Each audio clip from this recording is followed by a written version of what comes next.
ఓ మాట తిడతారు. ఆ రకంగా నన్ను దూషించి వెళ్ళేవాడు. సో అలాంటి స్థలంలో మరి దేవుణ్ణి నేను ఘనపరచాలి అనేది నాకు మొదటి నుంచి ఉండిన ఒక కోరిక. అందుకని పెళ్ళి ఇక్కడ జరగాలి అన్నంటే మరి మా మామ సోమాని నాయక్ దేవుని దగ్గర ఉన్నాడు. నేను ఆడపిల్ల తండ్రిని.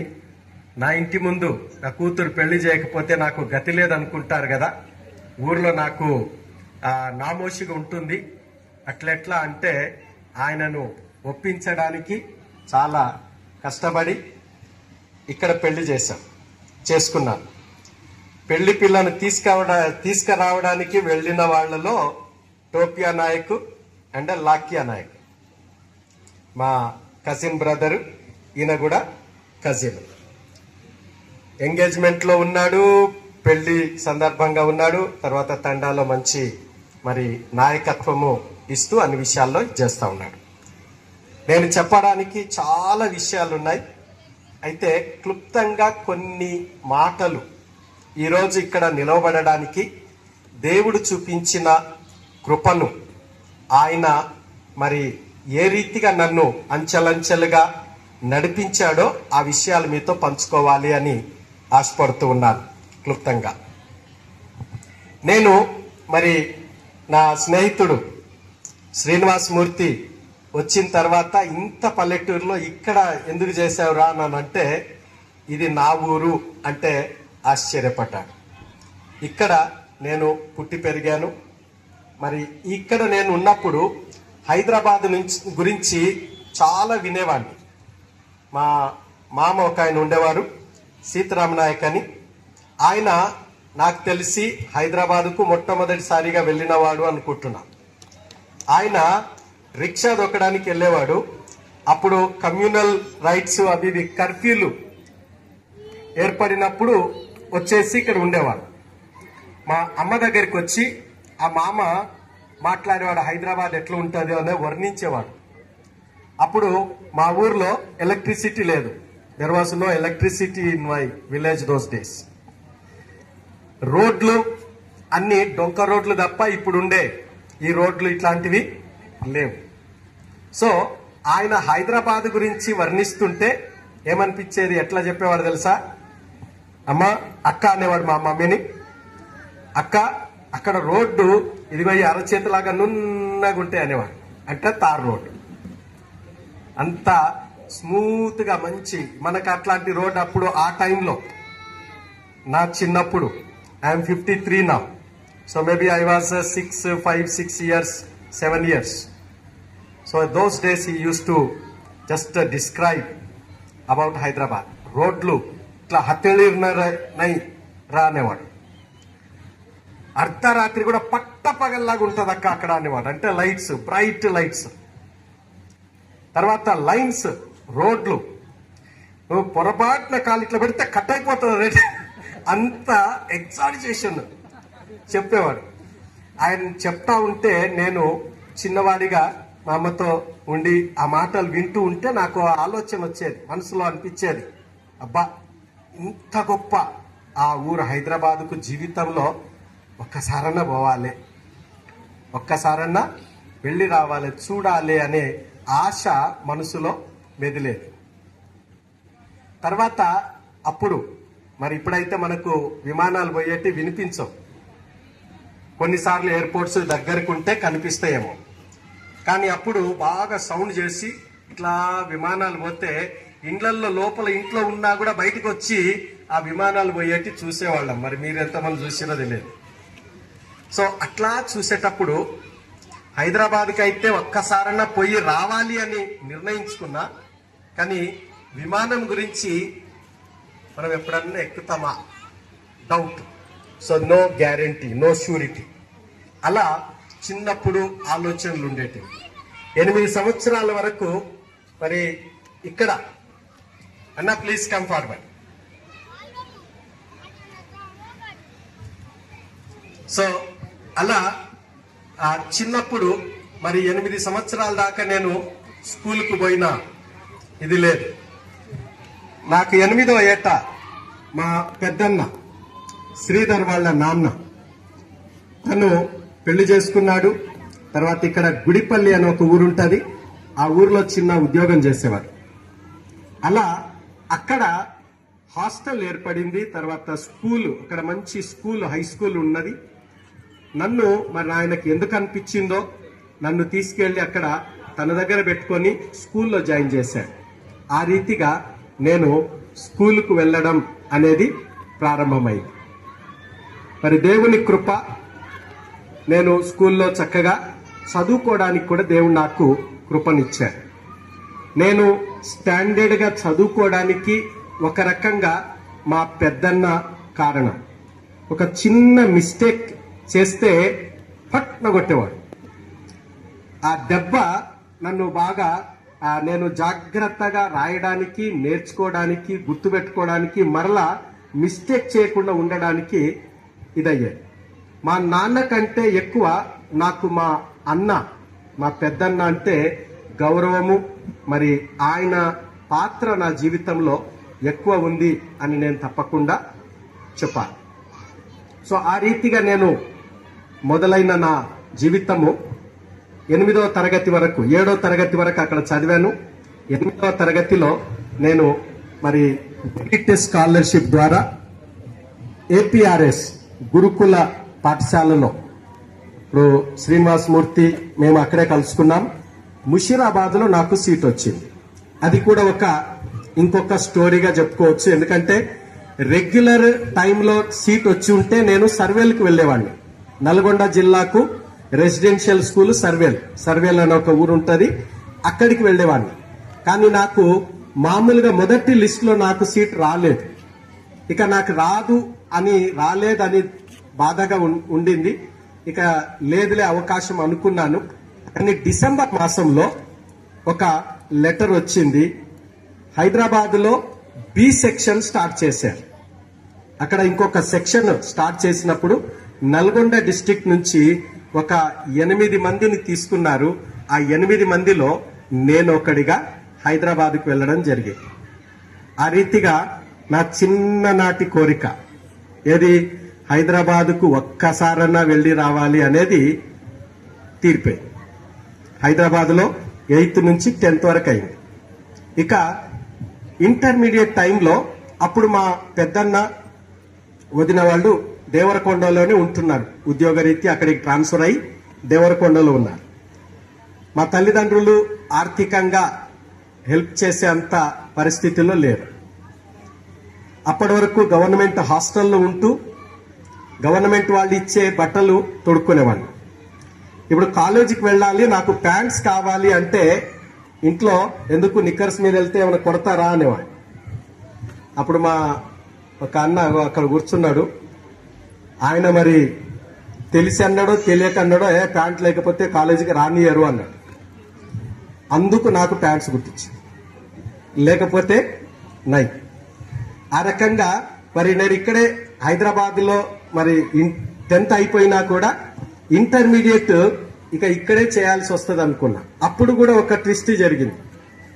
ఏపీఆర్జేసి నాగార్జున సాగర్లో జూనియర్ కాలేజీలో నాకు సీట్ వస్తుంది అని ధీమాగా ఉన్నా, ఎంట్రన్స్ రాసి. కానీ రిజల్ట్ వచ్చేసరికి సీట్ రాలేదు.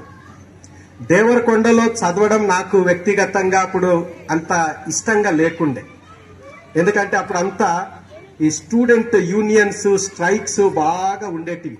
89 అప్పుడు మండల్ కమిషన్ టైంలో బాగా స్ట్రైక్స్ ఉండి కాలేజీలు ఏమి నడిచేటివి కావు. అవి విషయాలు తెలిసి ఇక్కడుంటే చదువు సాగదు అన్న ఉద్దేశంతో ఇక అప్పటికప్పుడు నా ఫ్రెండ్, నా క్లాస్మేట్ ఒకడు దేవరకొండ వాడు ఉండే, అతను హైదరాబాద్కి వెళుతుంటే నా మెమోస్ ఆయనకిచ్చి నా కోసము అప్లికేషన్ వేయమని ఒక కాలేజీలో వేయించింది. ఆలియా జూనియర్ కాలేజ్ హ్యాబిట్స్లో ఉంటుంది. ఆ కాలేజ్ ఎంత గొప్పదో ఏంటో అప్పుడు అది కూడా తెలియదు నాకు.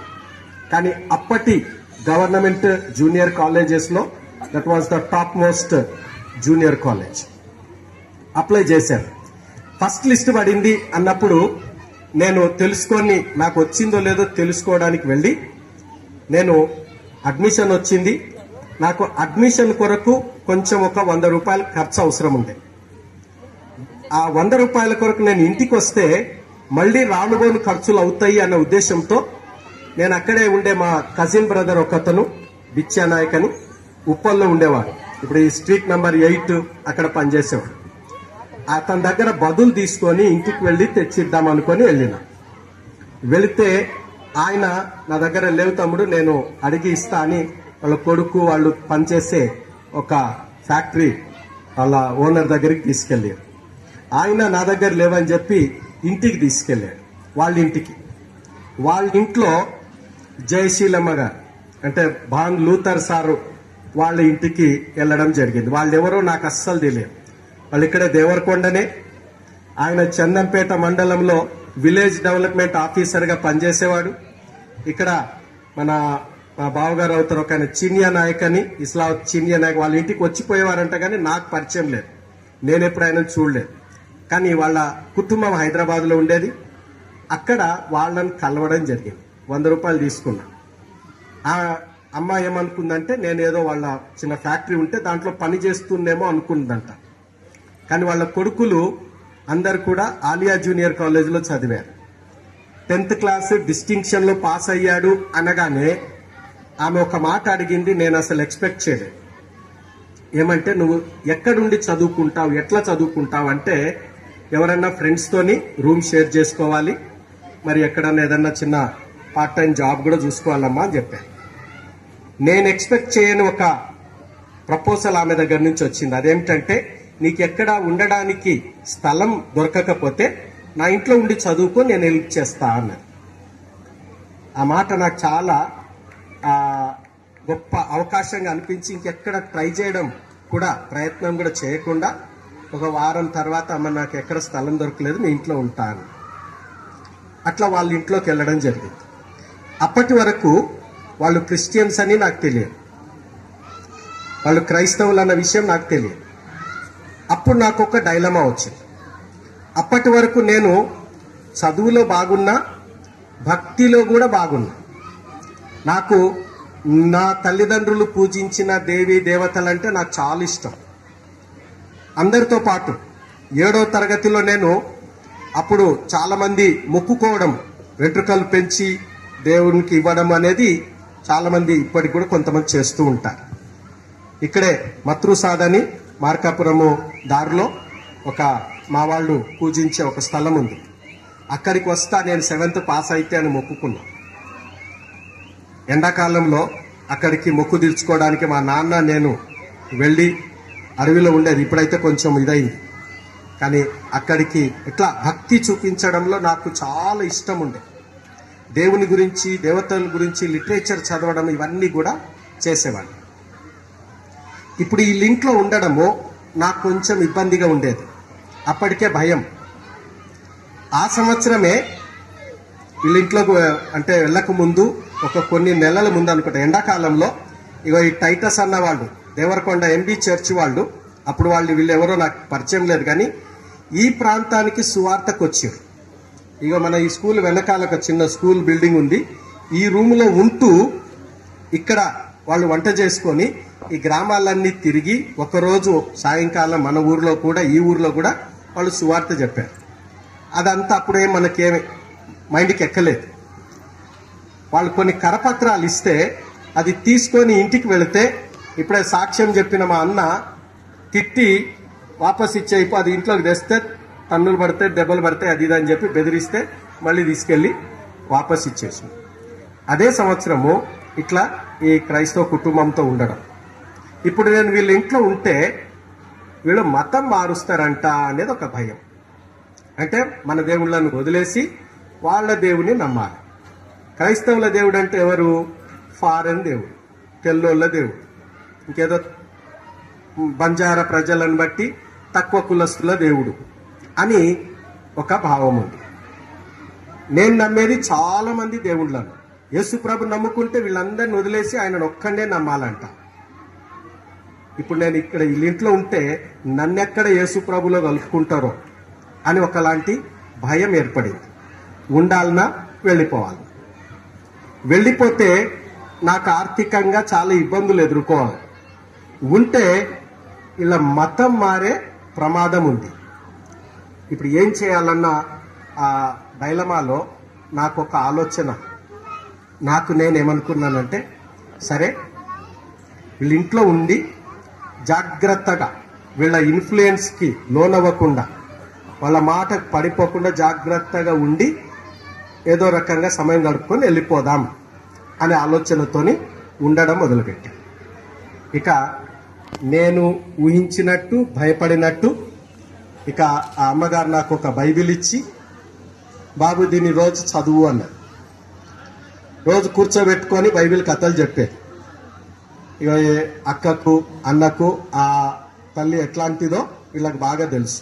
మంచి భక్తి పరురాలు, ప్రార్థనా పరురాలు. ఆదివారం చర్చికి తీసుకెళ్ళేది. ఇప్పుడు నేను చర్చికి వెళ్తున్నా, ఆమె పిలిచినప్పుడు కూర్చొని కథలు వింటున్నా, ప్రార్థనలో మోకాళ్ళు వేసుకొని ఉంటున్నా. ఆమె అనే లోపు నేను ఎప్పుడో నిద్రపోతున్నా. చర్చికి పోతున్నా, వెనక సీట్లో కూర్చొని 2-3 నిమిషాలు కూర్చొని బయటికి వెళ్ళిపోతున్నా. అది ఏం అర్థమయ్యేది కాదు. కానీ ఆ రకంగా గడుపుతున్నప్పుడు ఒక ఆదివారము ఆమె కూడా లేదు. కానీ నేను ఎందుకో చర్చికి వెళ్ళిన, ఎవ్వరు పిలవకుండానే, ఒత్తిడి లేకుండానే. కానీ ఆ రోజు దేవుడు నాతో మాట్లాడడం జరిగింది. అద్భుతంగా నేనేదో టైంపాస్ కోసమని అట్లా వెళ్ళి వద్దాము అనుకొని వెళ్ళిన వాడిని. మరి నేను అక్కడ విన్న ఒక సత్యం ఏమిటంటే, ఈరోజు నువ్వు చనిపోతే ఎక్కడికి వెళ్తావు? మరణం తర్వాత ఏముంది? నాకేమనిపించింది, అప్పటికి నాకు ఒక 17 సంవత్సరాల వయసు. ఈ వయసులో చనిపోయిన తర్వాత ఏమవుతుందో ఎవరు ఆలోచిస్తారు? దాని గురించి ఎప్పుడు ఎందుకు? మామూలుగా మన సంస్కృతిలో, సాంప్రదాయాల్లో రిటైర్ అయిన వాళ్ళు దేవుని గురించి ఆలోచించుకుంటారు, ఇది చేస్తారు అని అనుకుంటాం. కానీ రెండవ ఆలోచన ఏమొచ్చిందనంటే, నాకు ఒక భయం వేసింది. ఆయన మాట్లాడతాడు, పాస్టర్ గారు జి శామ్యుల్ గారే, ఆ నారాయణగూడ చర్చిలోనే. నిజంగా నేను ఇప్పుడు చనిపోతే చావు అనేది ఎవరికైనా రావచ్చు, ఎప్పుడన్నా రావచ్చు. మరి నిజంగా నేను ఇప్పుడు బయటికి వెళ్ళి ఏ లారో కారో గుద్దితే చచ్చిపోతే నేను ఎక్కడికి వెళతా అనే ఆలోచన కూడా వచ్చి ఆ పాస్టర్ గారు చెప్పే మాటలు వినడం ప్రారంభించాను. అప్పుడు నాకు అర్థమైంది, నీ ముందు 2 దారులు ఉన్నాయి. ఒకటి నరకానికి పోతుంది, ఒకటి పరలోకానికి అంటే స్వర్గానికి అని నాకు అర్థమైంది. పాపంలోనే నువ్వు చనిపోతే నరకానికి వెళతావు. వెళతావు. నరకముని గురించి ఆ రోజు చెప్పబడిన మాటలు నాకు చాలా భయం వేసాయి. నరకం అంటే నేను చదువుకున్న కథల్లో చెప్పబడినట్టుగా లేదు. నరకం అంటే మండుచున్న అగ్నిగుండం. ఒక్కసారి దాంట్లో పడితే నువ్వు బయటికి రాలేవు అని చెప్తా ఉంటే నాకెందుకో చాలా భయం వేసింది. నేను అక్కడికి పోవద్దు అనిపించింది. మరి దీంట్లో నుంచి బయటికి రావాలనంటే ఏంటి మార్గం అంటే, యేసయ్య ఒక్కడే. ఎందుకు యేసయ్య ఒక్కడే అంటే, అప్పుడు నేను విన్న మాట ఏమిటంటే, ఆయన ఒక్కడే నీ కొరకు బలి అయ్యాడు, నీ కొరకు మరణించాడు. ఈరోజు కూడా మీరు ఎప్పుడన్నా పండుగలు అయినప్పుడు ఈ ఊర్లోకి రండి. ఈ నాటికి కూడా ఈ ఊర్లో 100 ఏటలు కోస్తారు దసరాకి. 100 ఒక 300-400 ఏటలు కోస్తారు. ఇక్కడ పెద్ద మునిగలని ఉంటుంది, ఎన్ని వేలో లెక్కే లేదు. ఓ 10,000కు పైగా ఇక్కడ వధిస్తారు. వీళ్ళందరి యొక్క నమ్మకం ఏందనంటే, వాళ్ళ పాపాలు పోవాలా, వాళ్లకు మంచి జరగాలి, వాళ్లకు ఆ దేవత యొక్క అనుగ్రహం ఉండాలి అని. అయితే నాకు ఆ రోజు నన్ను యేసు ప్రభు ఆకర్షించిన విషయం ఏమిటంటే, ప్రతి సంవత్సరము మా ఇంట్లో నుంచి బలులు అర్పించడం అనేది నాకు ఊహ తెలిసినప్పటి నుంచి తెలుసు. ఎప్పుడన్నా ఏ కారణాన్ని బట్టి అయినా ఎవరైనా అర్పించకపోతే వారికి ఇంకా నష్టం కలగడం, దేవత కోపం చేసిందని మరలా మొక్కుకోవడము, ఇబ్బంది పడడం అనేది చూశాను. కానీ ఏ దేవుడు దేవత కూడా మా కోసం మరణించినట్టు నాకు తెలియదు. మరి యేసు ప్రభువు నేను తెల్లోళ్ళ దేవుడు, పరాయి దేశపు దేవుడు, తక్కువ కులస్తుల దేవుడు అని అనుకున్న ఈయన నా కొరకు మరణించాడు అంటే ఇంతకంటే గొప్ప దేవుడు ఎవరున్నారు? నాకు అప్పటికే ఉన్న నా ఇంట్రెస్ట్ను బట్టి నేను చాలా పిల్లల పుస్తకాలు, పిల్లల రామాయణము, పిల్లల భారతం ఇవన్నీ బాగా చదువుకున్నా. నాకు కొంత నాలెడ్జ్, బేసిక్ నాలెడ్జ్ అంతా ఉంది దేవి దేవతల గురించి. దాంతో నేను కంపేర్ చేసుకుంటే యేసు ప్రభువు మించి ఇంకా ఎవ్వరు లేరు. ఈయనను నమ్మకపోతే నేను మరణిస్తే నరకానికి వెళతా, ఆ నరకాగ్నిలో నేను కాలకూడదు అని ఆ రోజు నేను యేసు ప్రభుకు నా జీవితాన్ని సమర్పించుకున్నాను. అంతకుముందే ఇంట్లో హెచ్చరించడం జరిగింది. నువ్వు క్రైస్తవుల ఇంట్లో ఉంటున్నావు, వాళ్ళు మతం మార్చుతారు, నువ్వు గనక వాళ్ళ దేవుని నమ్మినవంటే ఇంట్లో నీకు జాగుండదు, గుర్తుపెట్టుకో అని చెప్పి నాకు ధమ్కీలు ఇవ్వడము జరిగింది. ఇప్పుడు నేను ఏం చేయాలి? యేసు ప్రభు నమ్ముకుంటే ఇంట్లో ఇబ్బంది ఉంటుంది అని నాకు తెలుసు, వాళ్ళకి ఇష్టం ఉండదని నాకు తెలుసు. మా నాన్నగారి గురించి నాకు తెలుసు. మా నాన్నగారు ఇక్కడ ఈ ప్రాంతంలో ఎంత మరి మంచి పేరుండి ఆయనకుండే పరపతి నాకు తెలుసు. కానీ దీనితో యేసు ప్రభు ఇచ్చే ఆ మోక్షముతో, రక్షణతో పోల్చుకుంటే వీళ్ళ చేత దెబ్బలు తిన్నా, వీళ్ళ చేత వెలివేయబడినా పర్వాలేదు, కానీ నేను ఆ నరకానికి పోకూడదు అన్న ఉద్దేశంతో యేసుప్రభు నమ్ముకోవడం జరిగింది. ఆయన నమ్ముకున్న తర్వాత నా జీవితము నేను ఊహించని రీతిలో నడవడం జరిగింది. అంతకుముందు నేను ఇంజనీర్ కావాలనుకున్నాను, కానీ దేవుడు నన్ను సువార్థికుని చేశాడు, నన్ను పాస్టర్ను చేశాడు. అప్పుడు కూడా మా వాళ్ళతోని ఇబ్బంది. సో ఈ మాటలన్నీ నేను చెప్పడానికి ఒక గురి ఉన్నది, అక్కడికే నేను వస్తూ ఉన్నా. ఎందుకంటే యేసు ప్రభువును నమ్ముకున్న తర్వాత నేను నా గురించి, నా వ్యక్తిగతమైన సౌకర్యాలు కానీ, నా వ్యక్తిగత క్షేమం గురించి ఆలోచించడం ప్రక్కకు పెట్టి, దేవుడు నాకు ఇచ్చిన మనసును బట్టి నశించుచున్న, ఇంకా యేసు ప్రభువును నమ్మకుండా నరకానికి వెళుతున్న నా ప్రజల పట్ల నాకు భారం పుట్టించాడు. ఆ సేవ బాధ్యత నాకు ఇచ్చాడు. ఆ తర్వాత మరి నన్ను దేవుడు ఈ రీతిగా సేవలు వాడుకోవడం జరిగింది. ఆ క్రమంలో మరి నేను పెళ్లి చేసుకోవాలనుకున్నప్పుడు ఒక అమెరికన్ నాకు ఇచ్చిన సలహా ఏమంటే, నీవు సేవలో గొప్పగా రాణించాలంటే, నీ ప్రజలు నిన్ను యాక్సెప్ట్ చేయాలంటే, అంగీకరించాలంటే నీవు తప్పకుండా బంజారా అమ్మాయినే పెళ్లి చేసుకోవాలి అని చెప్పాడు. డాక్టర్ జీన్ డేవిస్ అని ఒక అమెరికన్ మిషనరీ.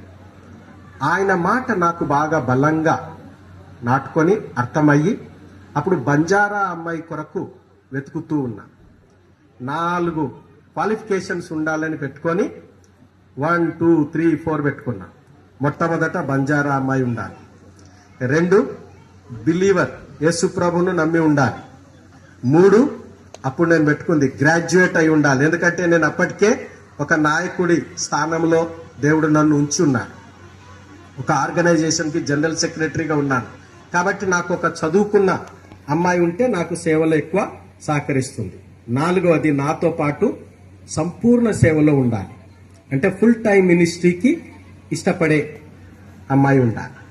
ఈ 4 పెట్టుకొని వెతికితే ఎక్కడ దొరుకుతుంది. 1995లో స్టార్ట్ చేసిన వేట 2000 వరకు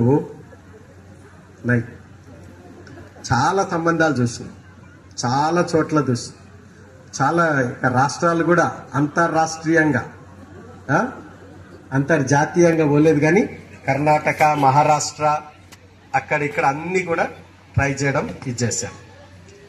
ఇక్కడే మన మసన్గడ్డ తండా నుంచి ఒక సహోదరుడు శంకర్ నాయక్ అని మన నారాయణగూడ చర్చి తరపునే మరి నాతో పాటు కలిసి సేవ చేస్తాడు.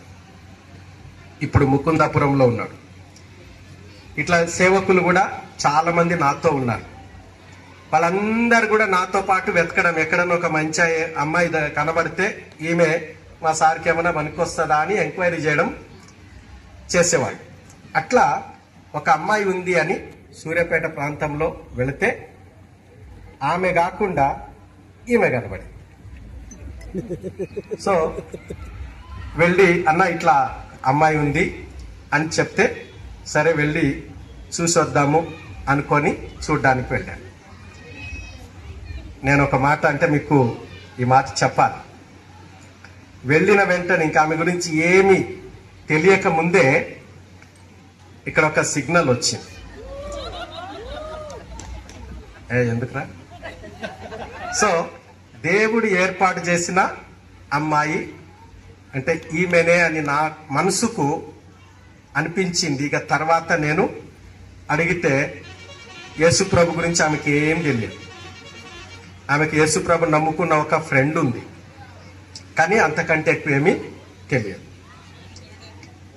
చెప్పాను, నేను ఇట్లా పాస్టర్ని, నన్ను పెళ్లి చేసుకోవాలనుకుంటే యేసుప్రభును నమ్ముకోవాలి అని సువార్త చెప్పడం జరిగింది. సువార్త చెప్పినాక ఇప్పుడు కేకలేస్తారో ఈలలేస్తారో చెప్పండి. మరి ఇప్పుడు ఈ హ్యాండ్సమ్ను చేసుకోవాలని చెప్పి ఏదో పైన ఊరికే నమ్మినా అని చెప్పానంటే, సో ఐ నీడెడ్ కన్ఫర్మేషన్. కాబట్టి చెక్ చేసుకొని 1-2 సార్లు దేవుని దగ్గర కన్ఫర్మేషన్ తీసుకున్నాక ఐ ప్రొసీడెడ్ ఫార్వర్డ్. అండ్ అవన్నీ జరగడానికి మా మామ మొదట్లో ఒప్పుకోలేదు. పెళ్ళైన సంవత్సరం తర్వాత ఒక మాట చెప్పాడు. ఆయనను ఇక్కడ ఇంతకుముందు సాక్ష్యం చెప్పినాగో అక్కడ ఆ బుజ్జక్క వాళ్ళ భర్త వాళ్ళు ఒప్పించారు. ఏం కాదు, యేసుప్రభు నమ్ముకున్న వాళ్ళకి ఇస్తే ఏం నష్టం ఏం లేదు, వాళ్ళు మంచిగా ఉంటారు అది ఇదని.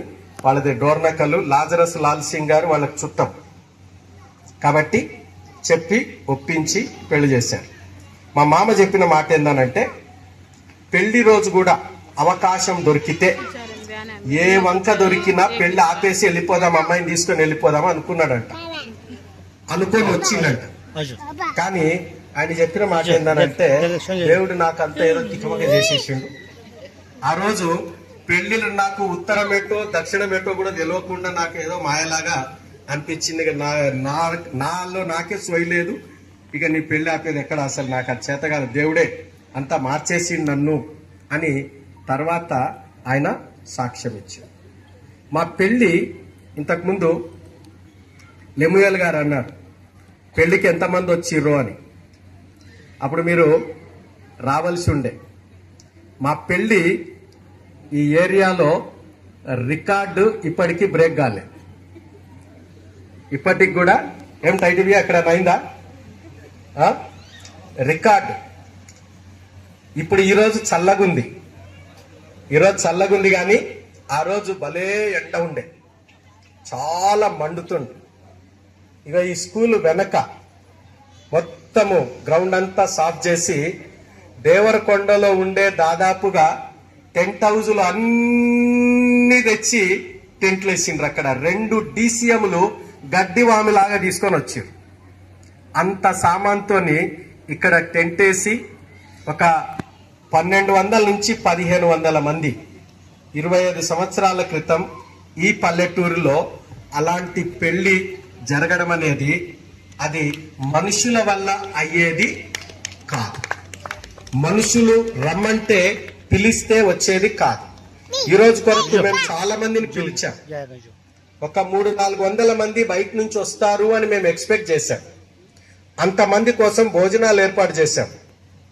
మీరు తిన్నాక మళ్ళీ బాక్స్ కట్టుకొని పోవడానికి కూడా పుష్కలంగా ఉంది. I'm truly saying.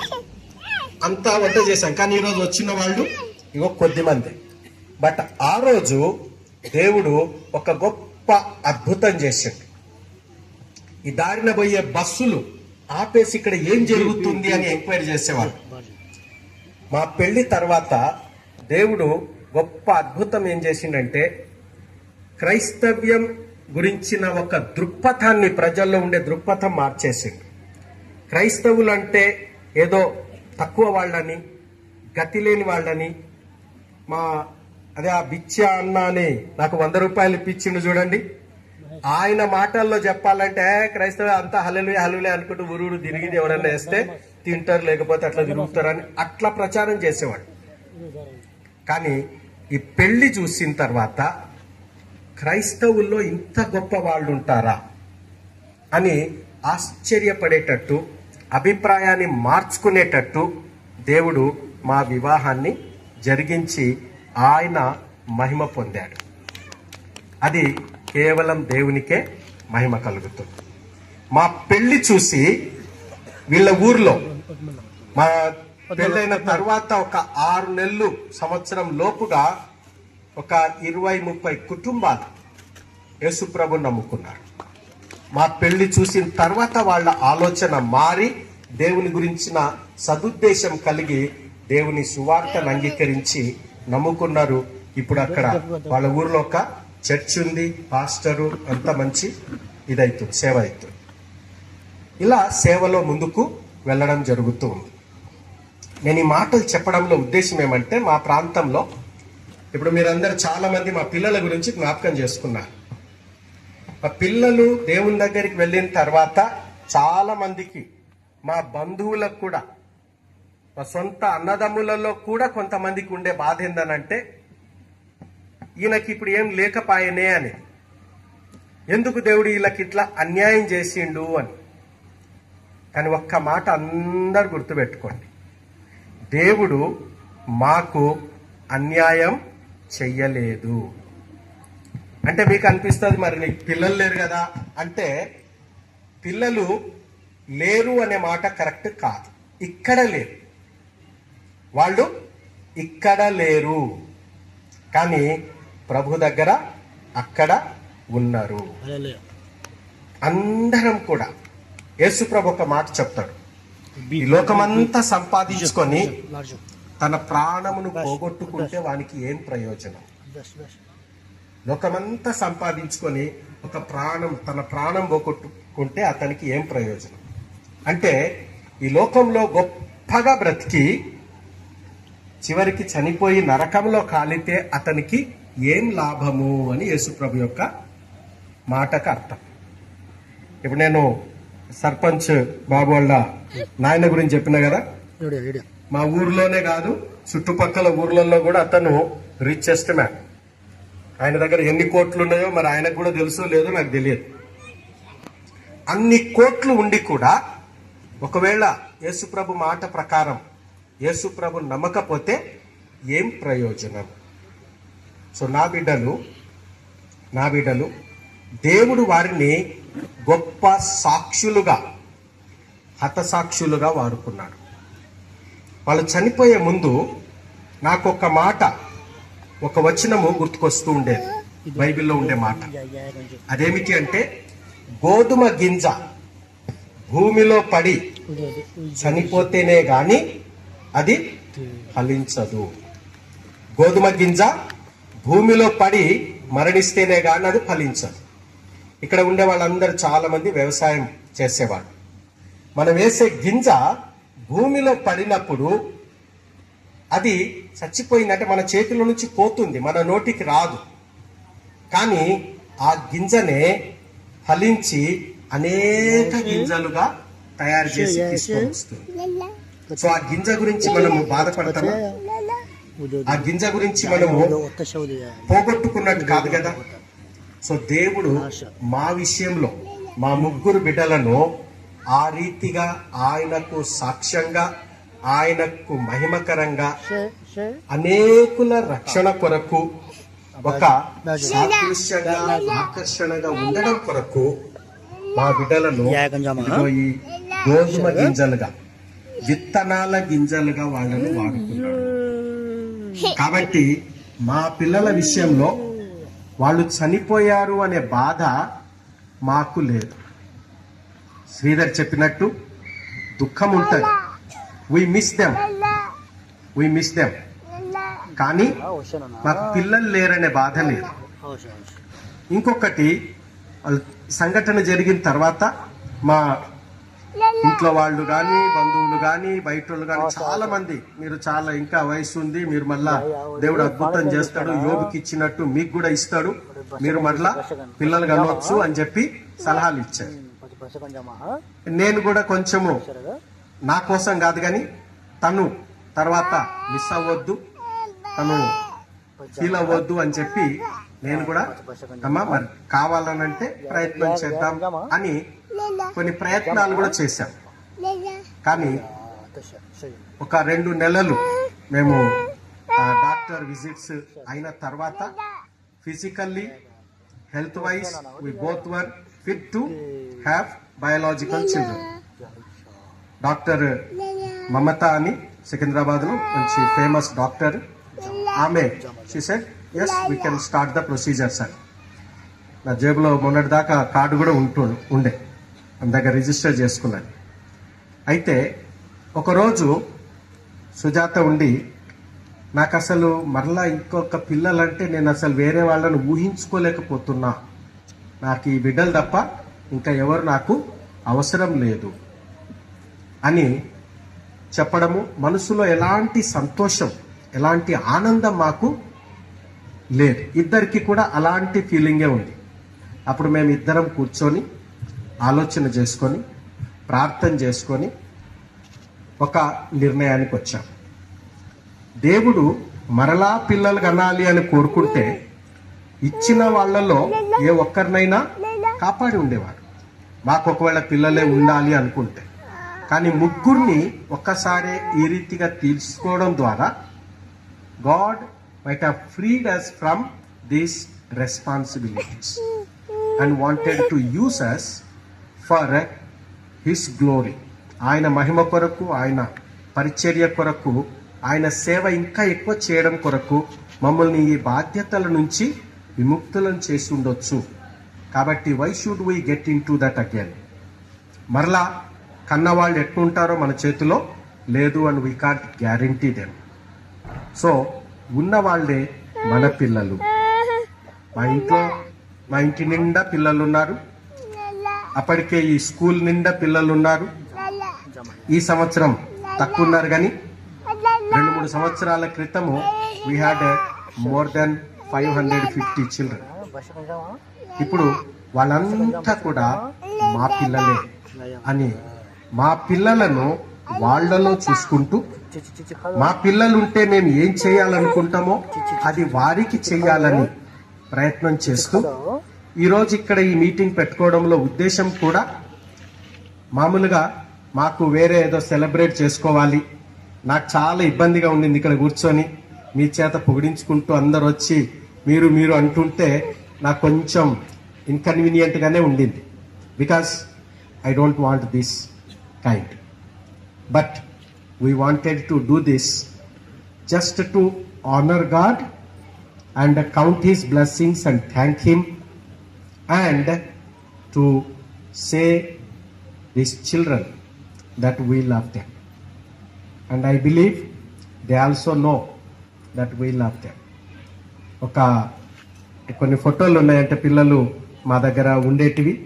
సో మామూలుగా ఎవరన్నా, నేను స్కూల్ డైరెక్టర్ని, డైరెక్టర్ వస్తున్నానంటే అందరు భయపడతారు కదా, అవునవ్యా? కానీ ఈ పిల్లలు టీచర్లు అంటే భయపడతారు, నేనంటే దగ్గరికి వస్తాను. సో అంత ఉల్టా మాది. టీచర్లు అనంటే వాళ్ళ దగ్గరికి పోవడానికి ఇష్టపడదేమో, కానీ మా దగ్గరికి పరిగెత్తుకొని వస్తారు. మేము రాగానే అందరు ఎక్కడున్నా కూడా దగ్గరికి వచ్చేస్తాం.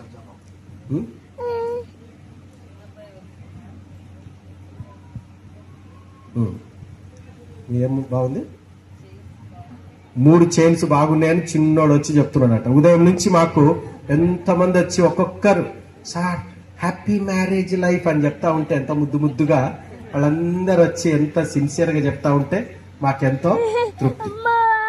మరి కొంతమంది మీలో ఉన్నారు, ఐ విల్ క్లోజ్. అక్కడ ఉండే ఆ ఫోటో మా 10th యానివర్సరీ రోజు. ఇంతకుముందు పాస్టర్ బాలు భాగ్యరావు గారు చెప్పినట్టు వాళ్ళని దేవుడు ముందుగానే తీసుకెళ్తాడని దేవునికి తెలుసు, మాకు తెలియదు. కానీ మాకెందుకో ఆలోచన అప్పుడు మేము ప్రతి సంవత్సరము సెలబ్రేట్ చేసుకోవడం అనే అలవాటు లేదు. We just thank God. మేము ఒకరినొకరు ఇది చేసుకోవడమే తప్ప ఎవరైనా పిల్లలు అప్పుడప్పుడు కేకులు తెస్తారు అవి ఏదో, కానీ మేము ఎట్లాంటి ఖర్చు పెట్టి సెలబ్రేట్ చేసుకోవడము అట్లాంటిది లేదు. కానీ 10th యానివర్సరీ చేసుకున్నాం. అప్పుడు అనుకున్నాం, 10th యానివర్సరీ అప్పుడే అనుకున్నాము, we will celebrate 25th anniversary. అది కూడా మనం చేయనక్కర్లేదు, ఎందుకంటే అప్పటికి వాళ్ళు పెద్దోళ్ళు అయి ఉంటారు.